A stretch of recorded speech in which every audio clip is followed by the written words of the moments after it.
آج کا درس سورہ فرقان کی آیت نمبر 63 سے شروع ہوگا۔ اعوذ باللہ من الشیطان الرجیم، بسم اللہ الرحمن الرحیم۔ وعباد الرحمن الذین یمشون علی الارض ہونا وإذا خاطبهم الجاہلون قالوا سلاما والذین یبیتون لربهم سجدا وقیاما والذین یقولون ربنا اصرف عنا عذاب جہنم ان عذابها کان غراما انها ساءت مستقرا ومقاما۔ اور رحمان کے بندے وہ ہیں جو زمین پر عاجزی سے چلتے ہیں، اور جب جاہل لوگ ان سے خطاب کرتے ہیں تو وہ سلامتی کی بات کہتے ہیں، اور جو راتیں اس طرح گزارتے ہیں اپنے پروردگار کے آگے، کبھی سجدے میں ہوتے ہیں اور کبھی قیام میں، اور جو یہ کہتے ہیں کہ ہمارے پروردگار جہنم کے عذاب کو ہم سے دور رکھیے، حقیقت یہ ہے کہ اس کا عذاب وہ تباہی ہے جو چمٹ کر رہ جاتی ہے، یقیناً وہ کسی کا مستقر اور قیام گاہ بننے کے لیے بدترین جگہ ہے۔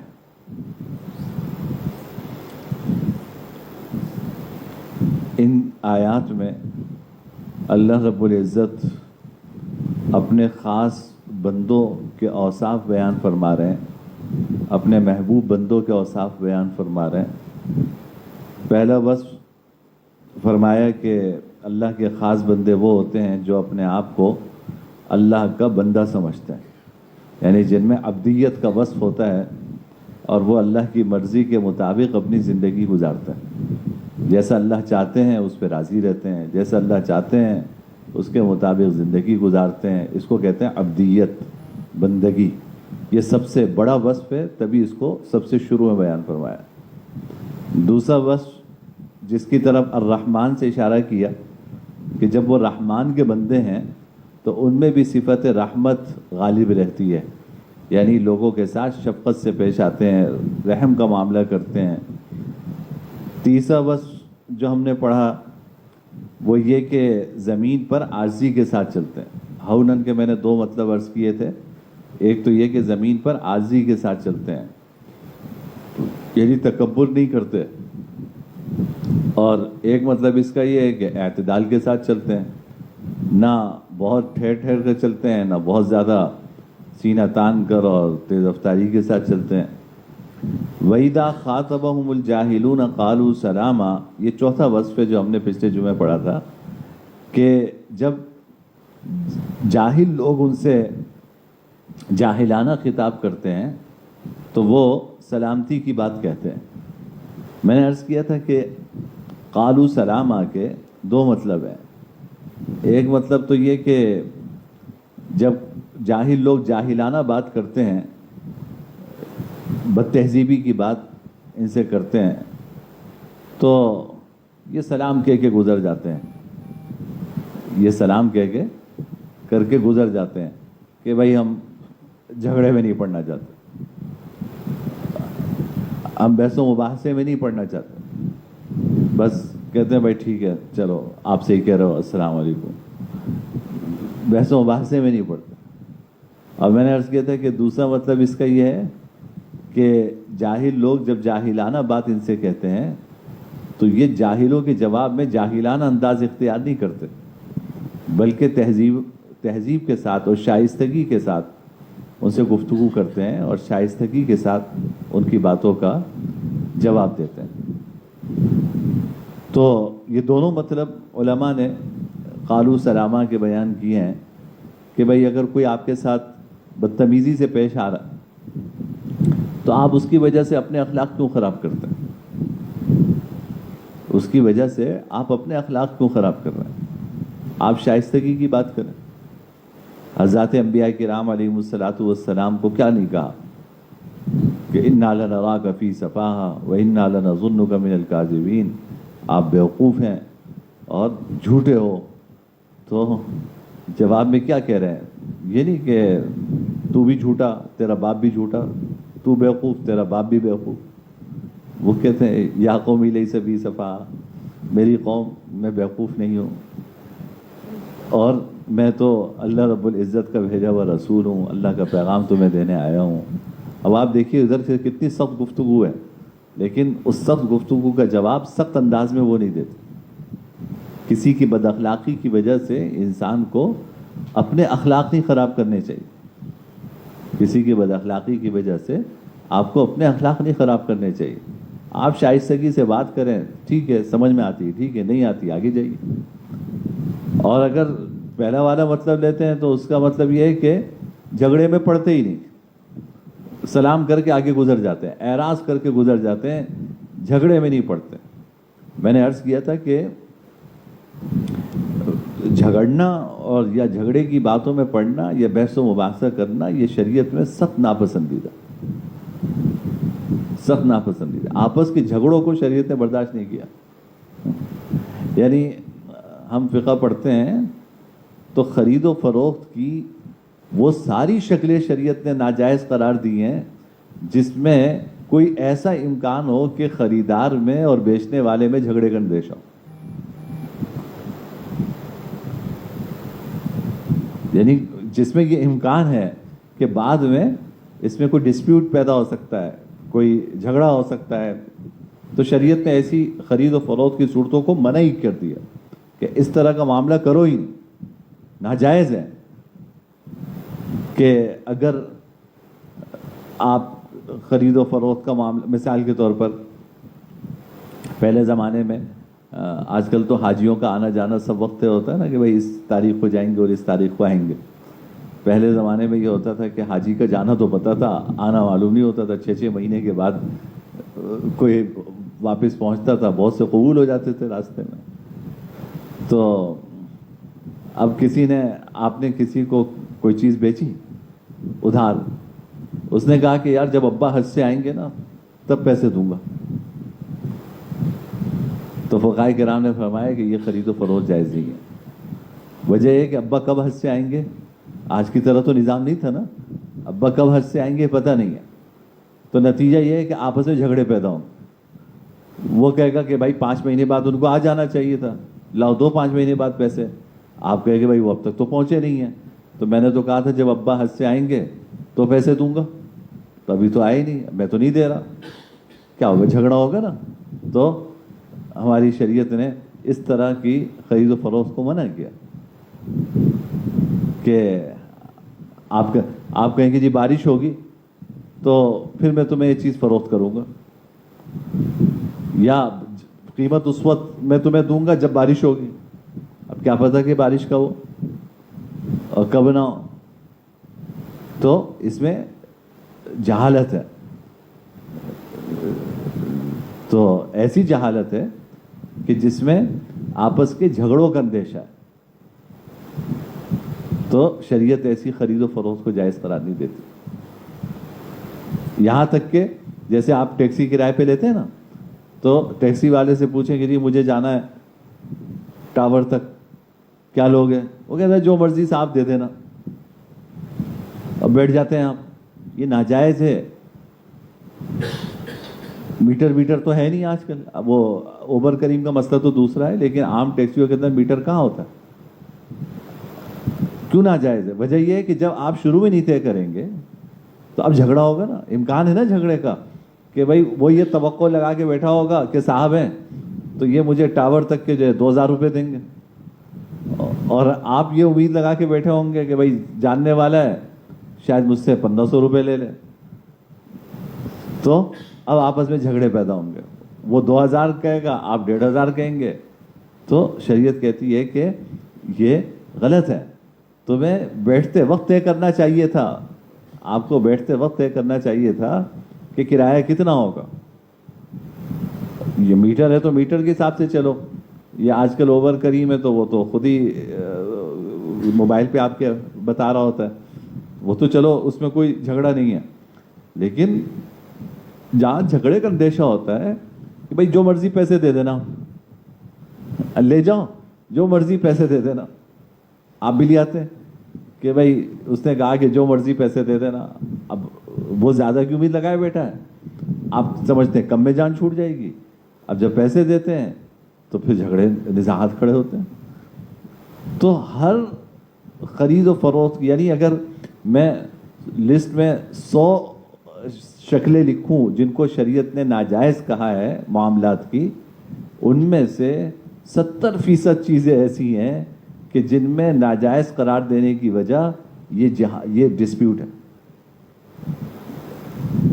یہ آپس کا جھگڑا ہے.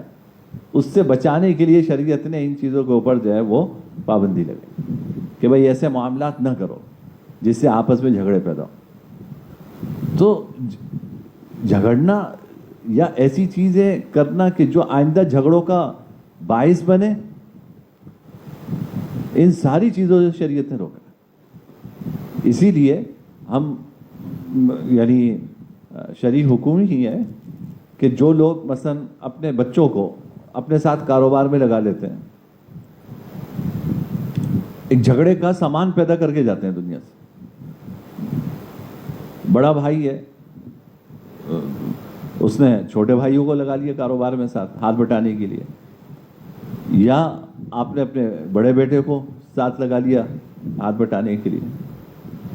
تو بھائی پہلے دن طے کرو نا کہ یہ بچہ یہاں پہ کام کرے گا, اگر آپ کے ساتھ آ کے دکان میں بیٹھ رہا ہے, بقیہ بچے پڑھ رہے ہیں, تو ظاہر ہے بڑا بھائی قربانی دیتا ہے, ابا کا ہاتھ بٹاتا ہے, اور پھر یہ دونوں مل کے چھوٹے بھائیوں کی پڑھائی پوری کرواتے ہیں, ان کو سیٹ کرتے ہیں, شادیاں کرتے ہیں, ساری چیزیں کرتے ہیں, عام طور پہ دیکھا گیا. تو اب بڑا بھائی ابا کا ہاتھ بٹا رہا ہے, ابا نے پہلے دن یہ نہیں طے کیا کہ بھائی یہ دکان میں کس حیثیت سے کام کرے گا. پہلے دن سے آپ نے جھگڑے کی بنیاد ڈال دی. انسان کو پتا ہے کہ کب وہ دنیا سے جائے گا؟ کسی کو تو نہیں پتا. آپ کو پہلے دن طے کرنا چاہیے تھا کہ دیکھیے کئی صورتیں ہو سکتی ہیں نا, کہ جو بیٹا آپ کے ساتھ دکان میں ہاتھ بٹا رہا ہے, تو ہم یہ کہیں کہ بھائی یہ صرف ابا کی مدد کے لیے دکان آتا ہے, ہاتھ بٹانے کے لیے آتا ہے, کوئی اس کا نہ دکان میں کوئی شیئر ہے اور نہ کوئی اس کی تنخواہ ہے.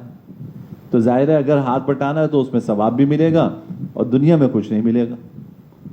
گھر کا خرچہ ہے, ٹھیک ہے, ابا چلا رہے ہیں, آپ بھی کھا رہے ہیں, لیکن آپ ہاتھ بٹانے کے لیے دکان آ رہے ہیں, تو پھر اس کا مطلب ہے کہ آپ کو باپ کی خدمت کا ثواب ملے گا, پیسہ کچھ نہیں ملے گا. ابا کی مرضی دینا چاہیں جیب خرچ دے دیں, نہیں دینا چاہیں نا. اب ایک تو صورت یہ ہے. دوسری صورت یہ ہے کہ وہ ملازم کی حیثیت ہو اس کی, تو اس کا مطلب یہ ہے کہ بھائی پھر اس کی تنخواہ طے ہونی چاہیے, کہ اگر وہ ملازم کی حیثیت سے کام کر رہا ہے تو اس کی تنخواہ طے ہونی چاہیے کہ بھائی تم اتنا وقت دو گے تو تمہاری جو ہے مہینے کی 1 لاکھ روپے تمہاری تنخواہ ہے, وہ ہم تمہیں ہر مہینے دیں گے. ٹھیک ہے, عام ملازم کی تنخواہ کم رکھیں گے. بیٹا ہاتھ بٹا رہا ہے تو جو بیٹا آپ کے ساتھ محنت کرے گا اور جو اس کے دل میں کاروبار کی بہتری کی تڑپ ہوگی وہ کسی اور میں نہیں ہوگی. آپ دیں تنخواہ زیادہ, شریعت نے منع نہیں کیا. آپ کسی کو 10,000 دیں, کسی کو 1 لاکھ دیں, لینے والا دینے والا تیار, تو شریعت کو کوئی اعتراض نہیں ہوتا. تو اب آپ نے اب یہاں پہ اس کی تنخواہ, اب وہ ملازم کے حصے سے کام کر رہا ہے نا, تو اس کی تنخواہ میں اس کا حق ہے. اور اگر فرض کیجئے کہ وہ پارٹنر کی حیثیت سے کام کر رہا ہے, تو پھر اس کا اس کاروبار میں شیئر طے ہونا چاہیے کہ کتنے فیصد حصے کا مالک ہے وہ.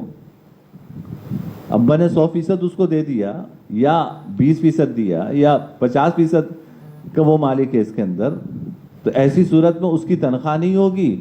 جو نفع ہوگا وہ نفع تقسیم ہوگا کہ بھائی 100 روپے نفع ہوا, حساب کیا آپ نے, 100 روپے نفع ہوا تو 50 روپے ابا کے پاس جائیں گے, 50 روپے بچے کے پاس جائیں گے. اگر 50% نفع طے کیا تھا, 80-20 کیا تھا, تو 20 ابا کے پاس, 80 ابا کے پاس چلے جائیں گے, 20 اس کو. لیکن طے تو کرنا چاہیے نا. پھر اب ہم طے نہیں کرتے, نہ ہم نے یہ طے کیا کہ بھائی یہ صرف ہاتھ بٹانے کے لیے آیا ہے, نہ ہم نے یہ طے کیا کہ یہ ایک ملازم کے حصے سے کام کر رہا ہے کہ اس کی تنخواہ ہونی چاہیے, نہ ہم نے یہ طے کیا کہ یہ ایک پارٹنر کی حیثیت سے کام کر رہا ہے تو اس کا کاروبار میں شیئر ہونا چاہیے, پھر نفع نقصان دونوں میں وہ شریک ہے, یہ بھی نہیں طے کیا. اب 20 سال تک ابا کے ساتھ کام کیا, گھر کا خرچہ چلتا رہا, مشترکہ گھر میں رہتے تھے, گھر چلتا رہا, ابا کا ہو گیا انتقال. اب آپ نے جب کوئی چیز نہیں طے کی تو شریعت یہ کہتی ہے کہ عام طور پہ بچے باپ کے ساتھ جو کام کرتے ہیں وہ ہاتھ بٹانے کے لیے کرتے ہیں, اگر کوئی اور چیز طے نہ کی ہو. تو اس کا مطلب یہ ہوا کہ 20 سال تک اس نے محنت کی اور جو پڑھتے رہے اور کبھی اس کاروبار میں وہ آئے نہیں, اب وہ سب برابر کے اس دکان میں اور اس کاروبار میں, اس فیکٹری میں شریک ہو گئے. اب ہوگا نا جھگڑا, اب فتوی بازی ہوتی ہے, پھر یہ دالفتاؤں کے چکر لگاتے ہیں, مفتیوں سے پوچھتے بھائی مفتی کیا کرے گا؟ اگر تمہارے ابا یہ جھگڑے کا بیج بو کر گئے تھے تو مفتی کیا کرے گا؟ وہ تو جو صورت حال ہے اس کے مطابق جواب دے گا نا, تو وہ اپنی طرف سے تو کچھ نہیں بتا سکتا. آپ سے پوچھے گا کہ اچھا یہ بتاؤ کہ کوئی تمہاری تنخواہ طے ہوئی تھی؟ آپ نے کہا نہیں طے ہوئی. ابا نے کوئی طے کیا تھا کہ پارٹنرشپ ہے تمہاری؟ کہا کہ نہیں وہ بھی نہیں طے کیا تھا. اگر طے کیا تھا تو لاؤ وہ پارٹنرشپ ڈیڈ دکھا دو جس کے اندر یہ ساری تفصیلات ہو, وہ بھی نہیں ہے. تو پھر کیا ہے؟ پھر ایک ہی صورت رہ گئی کہ آپ ابا کا ہاتھ بٹاتے رہے تو آپ کو باپ کی خدمت کا ثواب ملا, اب اس کاروبار میں سب برابر کے شریک. آپ کہتے ہیں میری 20 سال کی محنت چلی گئی, تو 20 سال کی محنت آپ کی اور ابا کی بیوقوفی کی وجہ سے گئی. اگر پہلے دن ہی آپ کسی سے مشورہ کر لیتے اور یا اہل علم کی صحبت ملی ہوتی تو آپ پہلے دن ہی یہ طے کر لیتے کہ بیٹا اب تم اس دکان میں آنا شروع کر دیا تم نے, تو دیکھو تمہاری یہ حیثیت ہے, تاکہ کسی کا کوئی نقصان نہ ہوتا, کسی کا کوئی نقصان نہیں ہوتا. میں عرض کر رہا ہوں نا کہ نہ جانے کتنی جھگڑوں کی بنیادیں ہم خود رکھ کے جاتے ہیں. مشترکہ گھر ہے, اس میں ایک ضرورت پیش آئی, 2-4 فیملیاں رہ رہی ہیں, تو ایک بھائی نے اوپر 2 کمرے بنا دیے, 2 کمرے بنا دیے. اب ابا دنیا سے رخصت ہوئے, اب پراپرٹی کی تقسیم ہو رہی ہے, اس کو بیچا جا رہا ہے. وہ کہتا ہے بھائی 2 کمرے تو میں نے بنائے تھے, 2 کمرے تو میں نے بنائے تھے, تو وہ میرے پیسے کہاں گئے؟ دوسرے کہتے ہیں کہ بھائی 2 کمرے تم نے بنائے تھے تو تم رہ بھی تو رہے تھے, تو وہ گھر میں ضرورت تھی, ہم نے بھی یہ کام کروایا تھا, تم نے وہ کام کروا لیا, تو کیا ہوا اس میں؟ اب لڑے. یہی بات پہلے طے کر لیتے, جب 2 کمرے آپ بنوا رہے ہیں تو آپ یہ طے کر لیتے کہ بھائی یہ آپ ابا کے لیے کر رہے ہیں سارا کچھ, یا ان 2 کمروں کے جتنے پیسے بنتے ہیں وہ آپ کے قرض رہیں گے, اور جب گھر بکے گا تو پہلے یہ پیسے آپ کو ادا کیے جائیں گے, پھر وہ گھر سب میں اس کی قیمت سب میں تقسیم ہوگی. ہم نہیں کرتے. نتیجہ کیا ہے؟ بعد میں لڑائیاں ہوتی ہیں. بھائی کی شکل نہیں دیکھتا. بھائی تو چلو چل جاتے ہیں, جب بھائیوں کی اولاد آ جاتی ہیں, 2 بھائی 4 بھائی تو گزار لیتے ہیں, لیکن ہر بھائی کے 5 بچے جب آ جاتے ہیں تو 20 لوگوں کو گزارا نہیں ہوتا, نہ ان کے دلوں میں وہ وسعت ہوتی ہے.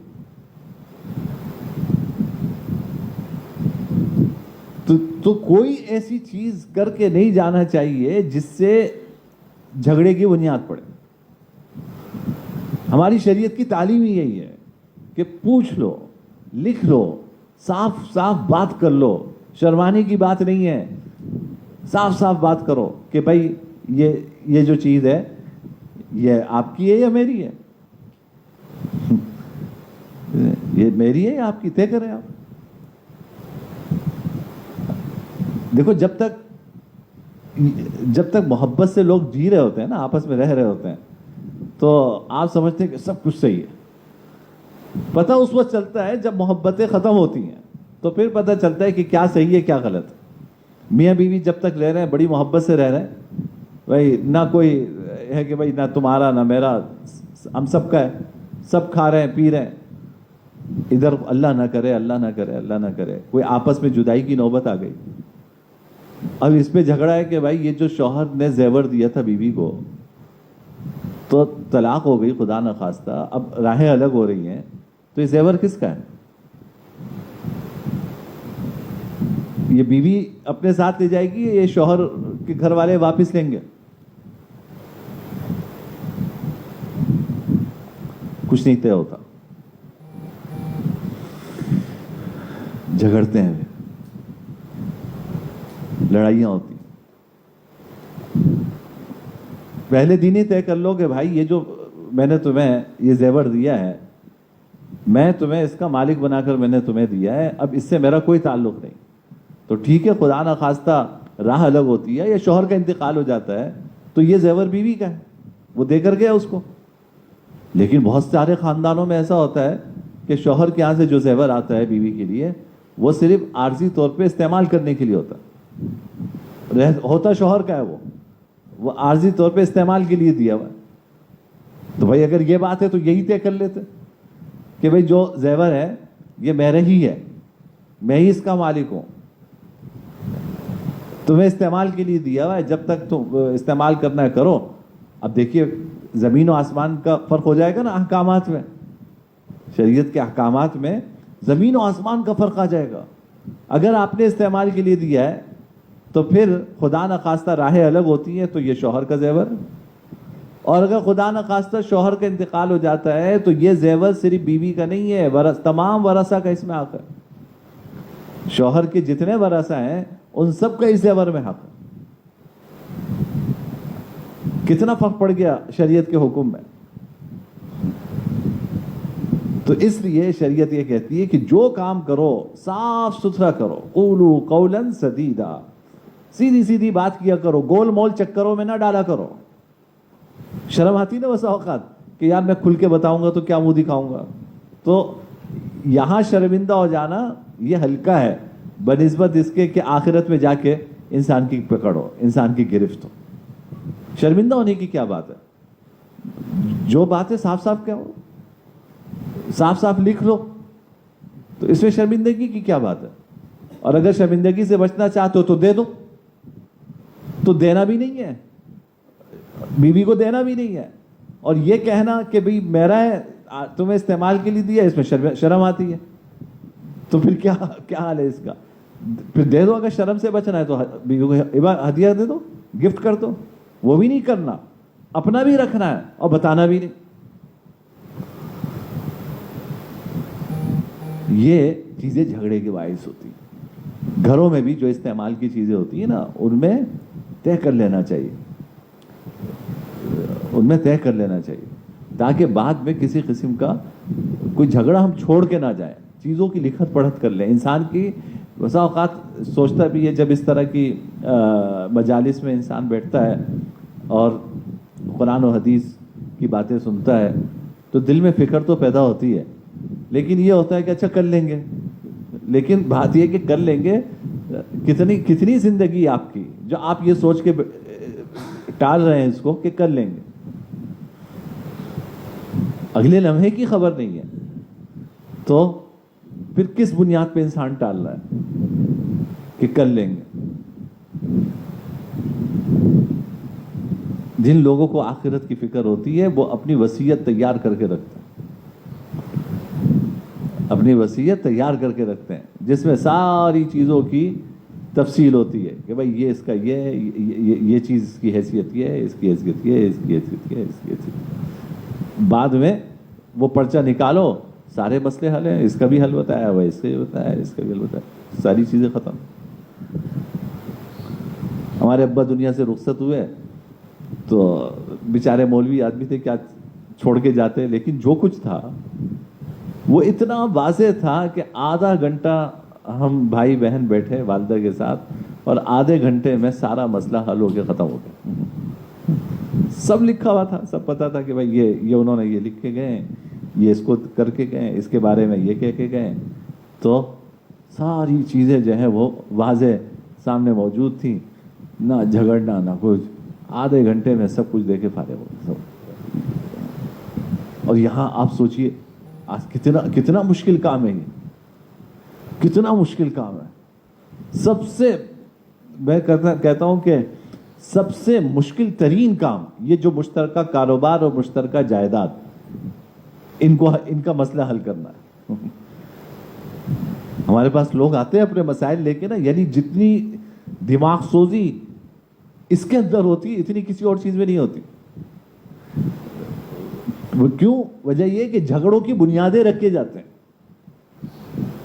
جھگڑوں کی بنیادیں اپنے ہاتھوں سے رکھے جاتے ہیں, اور انسان اس طرح دنیا سے چلا جائے اور اس کے بعد بچے آپس میں لڑتے اور جھگڑتے رہیں, یہ اس کے لیے گناہ جاریہ. لوگ صدقہ جاریہ چھوڑ کے جاتے ہیں کہ میں دنیا سے جاؤں تو میں ایسا کام کر کے جاؤں کہ اس کا ثواب مجھے ملتا رہے. تو یہ تو گناہ جاریہ ہے کہ ایسی بنیاد رکھ کر گئے جھگڑے کی کہ آپ کے بعد آپ کی نسلیں آپس میں لڑ رہی,